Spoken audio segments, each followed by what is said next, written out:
So, welcome to episode 3 of Budgeting a Model Railway. This is now dried quite nicely. I didn't think it was going to dry, but it was cold in the conservatory, so I went and put it in our middle bedroom. That's one of the warmest rooms in the house, and that's actually dried up quite nicely, and I'm quite pleased with the look of it. Got quite a nice shoulder there.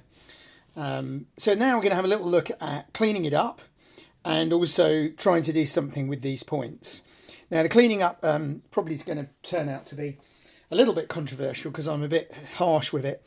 But it's difficult to see, but if you look here, there's a real brown tinge, which is some of the crap that was on this track originally, because this was very second-hand track. And I'm going to have a little bit of rant about that later. And also a lot of it, of course, is glue. And I find the best way is just with something fairly abrasive, either a track rubber, or I find a very fine emery board. I know a lot of people are going to cringe. If you can tell me a better way of getting what is pretty much ground on crap off of the rails, I'm happy to hear it and stand corrected. But this has always worked for me, and you can straight away see the shine picking up there. And we'll need to go around and do all the track like that very carefully.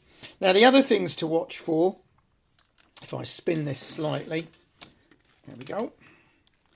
Bear with me a second.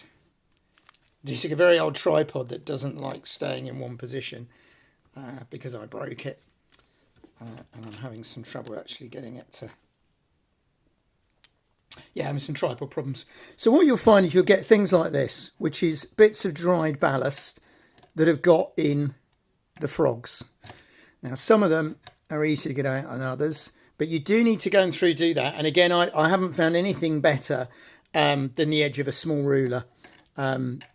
Just to clear them, and you'll need to go around and do all those. Now, what you'll also need to do is take a ruler or something like that around the inside edge, and you can actually hear me there scraping away bits of ballast. And remember to do the inside edge. It's very easy to do the edge you can see, but you also need to think about the edge that you can't see, because what tends to happen is you get a little piece there, and obviously not only will it ruin conductivity, it'll derail and that sort of thing.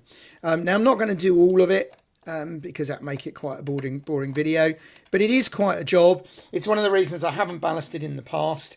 As some of you know, I have a fairly short attention span, and I like to be able to get a layout going quickly. And ballasting is a lot of cleaning up, but it will look very nice when it's done. So other people will have different techniques. That's the technique that I've always found works for me. And then one of the other problems we've got now is the middle of the points. Now, in an ideal world,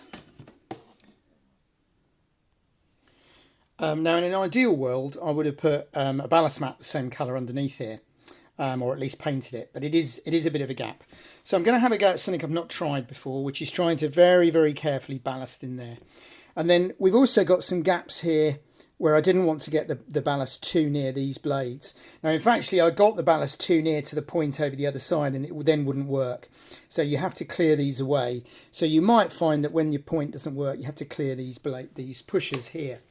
Now, what I'm going to try doing is putting a very small amount of ballast in under the point blades, like this. And then clear it well out of the way. And I want to try and keep it out of here. Now, whether this will work, I don't know. So we'll find out in the next video. If it doesn't work, then don't do this. So I'd watch the next video before you do it. And then what I've got here is some dilute mixture before. And I'm literally just going to put one drop between each sleeper. Because what I want to try and avoid is gluing the blades, obviously. And I'm going to keep moving them.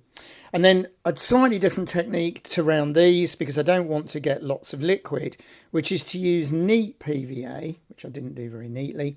One of the problems with filming is I'm working a bit cack-handed because I'm trying to work around the camera. And then simply get a little bit of the ballast and push it into place. Like that. And that then is, you're not going to get the liquid going everywhere. And you can then bring the ballast a little bit nearer so that the gap isn't as obvious. At the end of the day, you've got a problem because you've got a point that you don't want to screw up. I know some people do. They ballast all over their points and then laboriously clean them all and hope they haven't broken them. But I'm trying to avoid doing that. And then what I'll do is keep doing that until it's dry. So there we go. That's cleaning the track and hopefully neatening the points up. And I'll go through and do the others. I did just want to point out this is all second-hand track. Interestingly, apparently it's starting again, this thing about never, never, ever buy second-hand track. And I don't know why. All the layouts I've ever built have been second-hand track. I don't understand how people are quite happy to buy second-hand locos with loads that can go wrong. But 2 bits of metal on some plastic, where there really isn't anything that can go wrong, for some reason you're not supposed to buy. Yes, the fish plates occasionally need replacing, that's it. Points can be unreliable, but you check them when you buy them second-hand, and they can save you an awful lot of money. So just to reiterate, all of this is second-hand track, as are all my projects. So I'll wade into the debate that seems to be going at the moment about whether you should use second-hand track, and the answer is most definitely yes.